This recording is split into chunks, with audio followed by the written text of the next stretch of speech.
Mina olen Jari Matsi, teatrikunsti visuaaltehnoloogia 4. kursuse tudeng valguskunsti erialal. Ja mina käisin Kalju Komissarovi stipendiumiga Soomes.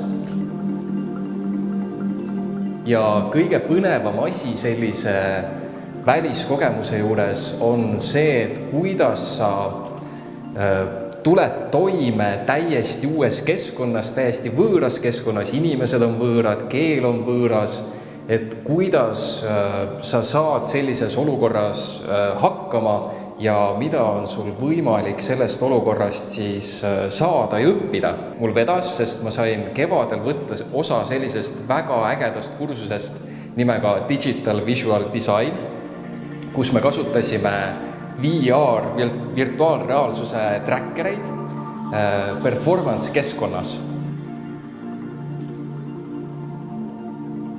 Näiteks selle trackeriga sa saad selles ruumis siis reaalajas näiteks juhtida valgust või siis panna erinevaid mingisuguseid heliklippe käima, projektsiooni liigutada ja kõik toimub hästi orgaaniliselt ja hästi loomulikult.